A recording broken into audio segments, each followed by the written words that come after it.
Hello friends, हमें आज इस वीडियो में डी फार्म फर्स्ट ईयर के फार्मास्यूटिकल केमिस्ट्री के topic analgesic and anti inflammatory agent के ओपाइड एंटागोनिस्ट के बारे में पढ़ना है। पिछले वीडियो में हम लोग मॉर्फिन और मॉर्फिन के एनालॉग्स के बारे में देखे थे।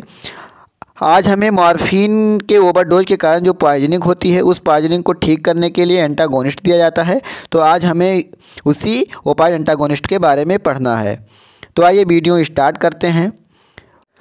ओपाइड antagonist block the action of morphine. Opioid antagonist का यूज मॉर्फिन के एक्शन को ब्लॉक करने के लिए किया जाता है। Morphine opioid agonist derivative drug है। Narcotic antagonist are called as opioid antagonist. Narcotic antagonist को ओपाइड एंटागोनिस्ट कहते हैं। They are useful in the treatment of overdose of narcotics. Opioid antagonist का यूज नारकोटिक के ओवरडोज को कम करने के लिए दिया जाता है।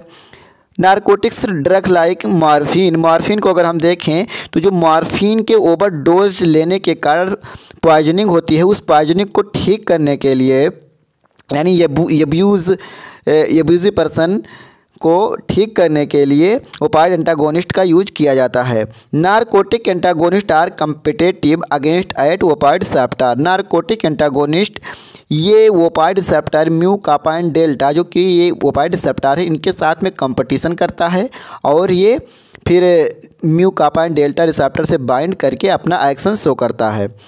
मैकेनिज्म ऑफ एक्शन देखते हैं।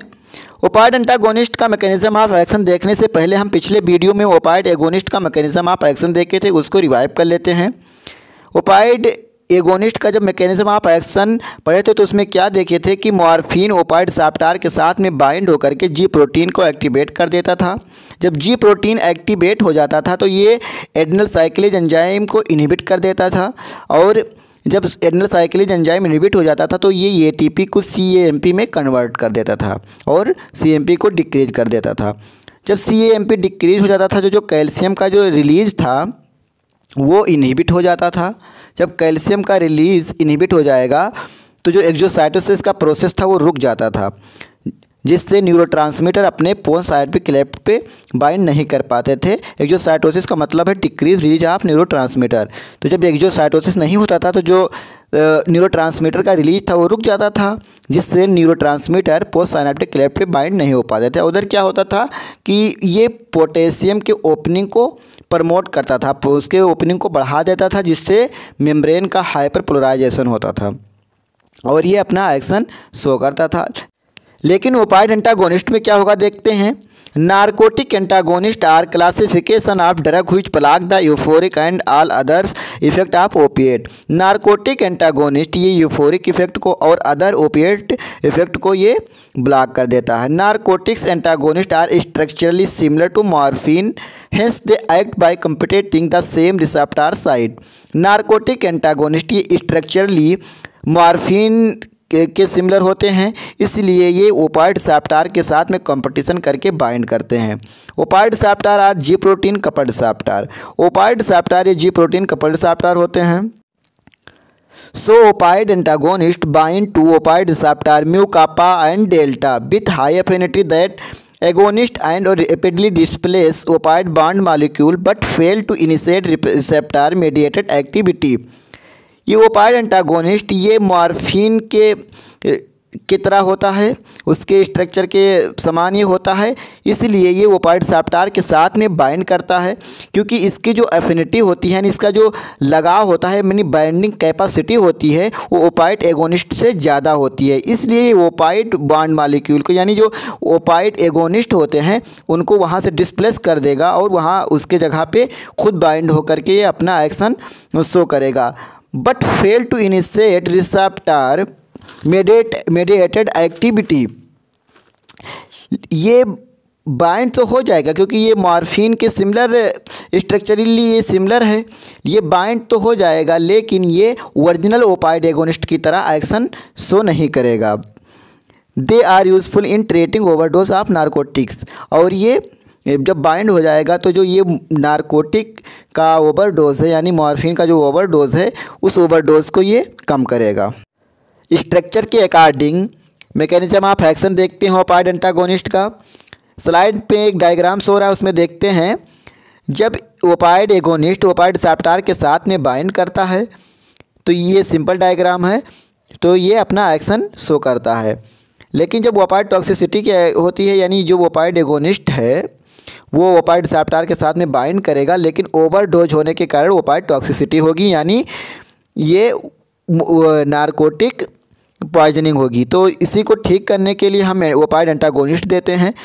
और ये ओपाइड एंटागोनिस्ट की एफिनिटी यानी जो इसका बाइंडिंग कैपेसिटी होती है वो ओपाइड एगोनिस्ट से ज़्यादा होती है, इसलिए ये ओपाइड एगोनिस्ट को रिप्लेस कर देता है और उसके स्थान पे खुद बाइंड हो जाता है और ये स्ट्रक्चरली ओपाइड एगोनिस्ट की तरह होता है। तो हम स्ट्रक्चर में देख रहे हैं कि ओपाइड एंटागोनिस्ट ये ओपाइड एगोनिस्ट को रिप्लेस करके खुद वहाँ पे बाइंड होकर के अपना एक्शन ये शो करेगा, यानी जो नारकोटिक ओवरडोज हुआ है उसको ये ठीक करेगा, यानी नारकोटिक पॉइजनिंग को ये ठीक करेगा। यूज देखते हैं। It is used as an antagonist in opioid poisoning. इसका यूज ओपाइड पॉइजनिंग को ठीक करने के लिए किया जाता है। ओपाइड एंटागोनिस्ट का use of the reversible of respiratory depression associated with opioid use. Opioid antagonist का यूज रेस्पिरेटरी डिप्रेशन को फिर से ठीक करने के लिए रिवर्स करने के लिए यूज किया जाता है। क्लासिफिकेशन ऑफ ओपाइड एंटागोनिस्ट देखते हैं। Pure antagonist, naloxone, naltrexone, mixed agonist and antagonist, nalorphine, cyclazocine, buprenorphine, butorphanol. अब इसमें हम एक कंपाउंड देख लेते हैं नैलोक्सोन, जो कि सबसे ज़्यादा यूज़ किया जाता है। Naloxone use to reverse the coma and respiratory depression of opioid overdose and also for diagnosis of opioid dependency।